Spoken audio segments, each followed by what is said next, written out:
Teman-teman penonton lama pasti udah tahu kalau daily driver saya itu Oppo F7.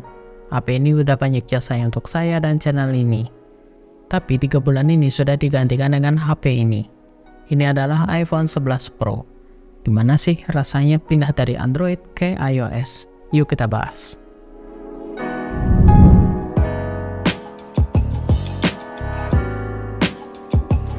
Oke, halo semuanya, bertemu lagi dengan saya Agung Isra.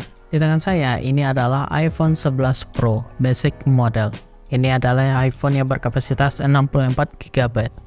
Ada 3 hal peningkatan yang saya rasakan yang sebelumnya menggunakan HP ini, sekarang menggunakan HP ini. Disclaimer dulu, saya itu sejak pakai Oppo F7 ini itu nggak pernah pakai HP lainnya dalam waktu yang lama. Jadi ini mungkin akan mempengaruhi penilaian saya nantinya.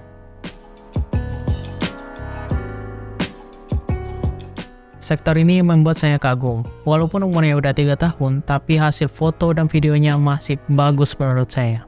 HP ini punya setup triple kamera, yang awalnya itu banyak yang gak suka. Tapi sekarang itu menjadi keunikannya tersendiri. Bahkan sampai iPhone terbaru pun masih menggunakan model yang sama. Dari ketiga lensa yang ada, lensa ultrawide yang sering saya pakai. Untuk hasilnya sendiri udah bagus, apalagi di kondisi cukup cahaya maupun di kondisi low light sekalipun. Tapi kalau low light lebih bagus menggunakan lensa utamanya, karena bisa night mode. Mode night mode ini akan membantu kita untuk meningkatkan kualitas gambar di tempat yang gelap. Kalau di kondisi pencahayaan yang terang, semua lensanya bisa menghasilkan gambar yang bagus. Selain foto, videonya sendiri itu nggak kalah gokil menurut saya. Bisa teman-teman lihat ini. Ini di atas motor, tapi hasil videonya stabil banget. Hal ini membuat saya paham kenapa banyak content creator itu menggunakan iPhone untuk konten. Kalau untuk kamera depannya, itu hasilnya juga udah bagus menurut saya. Malahan ini bisa dibilang terlalu jujur ya. Karena kalau kita bandingkan dengan HP Android, itu masih ada efek beauty-nya. Tapi kalau di sini, itu jerawat, kumis bisa kelihatan. Plus minus sih, tapi saya sendiri lebih suka hasil yang seperti ini. Kalau untuk video kamera depan itu juga udah bagus. Ini biasanya saya pakai untuk buka paket yang butuh video unboxingnya. Tapi kalau dalam kondisi low light, iya noise-nya langsung ngumpul dah. Dan masih pada sektor kamera ada 2 fitur yang saya suka. Yaitu bisa deteksi sebuah kata atau kalimat. Dan katanya sendiri juga bisa di-copy ataupun diterjemahkan. Fitur ini sangat membantu saya dalam kerjaan maupun tugas. Dan fitur satunya lagi yaitu bisa seleksi gambar sekaligus memisahkannya dari background. Caranya cukup simpel di sini, yaitu kita tahan saja pada objeknya dan otomatis terpisah. Dan hasilnya cukup rapi menurut saya. Selama saya pakai HP ini, itu gak pernah nemu yang namanya ngelemot, nge-lag, stuck, atau yang lainnya. Untuk buka tutup aplikasi, scrolling sana sini itu rasanya smooth. Walaupun di layarnya sendiri itu masih 60 Hz. Ini hebatnya Apple, bisa membuat animasi yang halus sehingga user jadi dimanjakan. Di HP ini, itu aplikasinya nggak banyak saya install. Itu hanya aplikasi seperti sosmed dan aplikasi biasa lainnya yang saya butuhkan seperti Gojek maupun Brimo. Itu untuk aplikasi berat seperti game itu nggak saya install karena mengingat HP ini udah keluaran 8 dan juga storage-nya yang kecil. Untuk game itu hanya satu yang saya install, yaitu Stumble Guys. Ini kayaknya kalau di HP kental sekalipun itu lancar-lancar aja karena gamenya sendiri nggak berat. Oh ya, ini kan kapasitasnya 64 GB. Itu menurut saya 64 di tahun 2023 ini nggak cukup. Di luar foto dan video, sekarang aplikasi itu kapasitasnya makin gede semua. Jadi saran saya, teman-teman bisa lirik kapasitas di atasnya seperti 256 atau 512 GB. Kecuali ya teman-teman ingin jadikan HP ini sebagai HP kedua yang cuma untuk sosmed barangkali.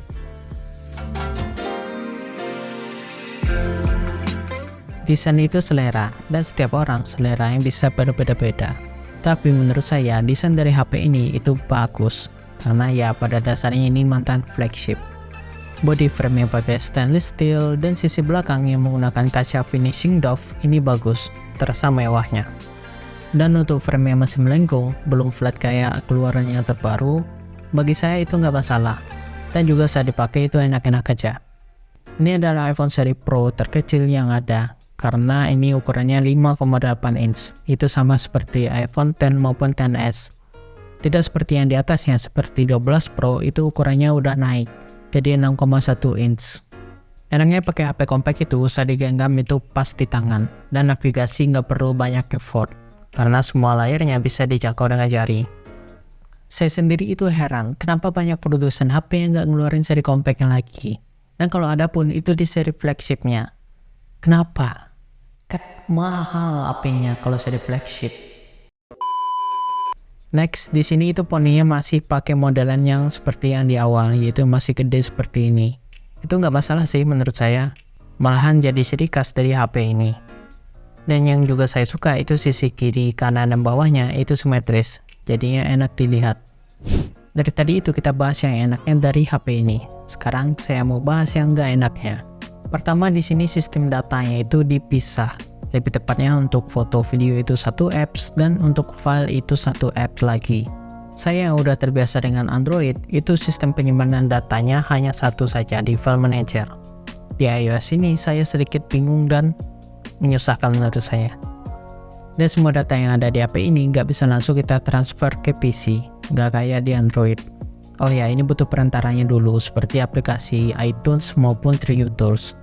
Ya, ini juga bikin ribet menurut saya.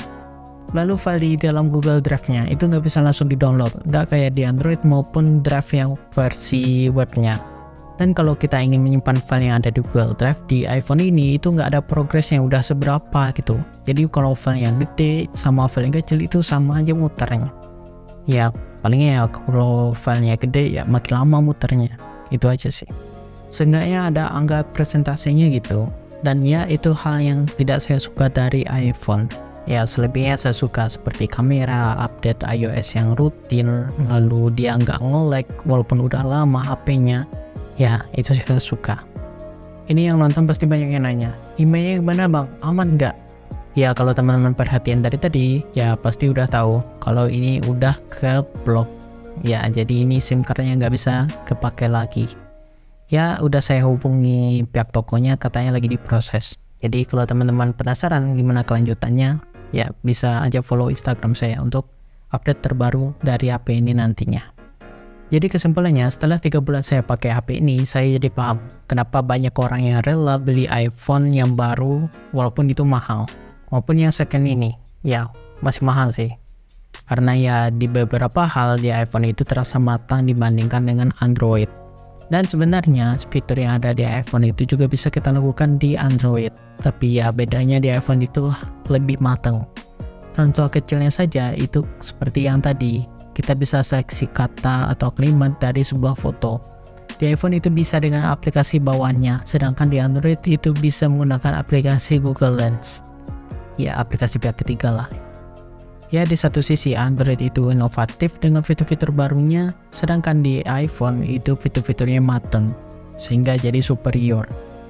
Oke, mungkin segitu dulu untuk video kali ini. Terima kasih udah nonton dari awal hingga akhir. Dan kalau ada pertanyaan atau penyampaian saya yang salah, silahkan dikoreksi di kolom komentar di bawah. Dan boleh subscribe channel ini sebagai bentuk dukungan teman-teman ke depannya. Dan mungkin segitu dulu, saya Agung Isra. See you in the next video. Bye.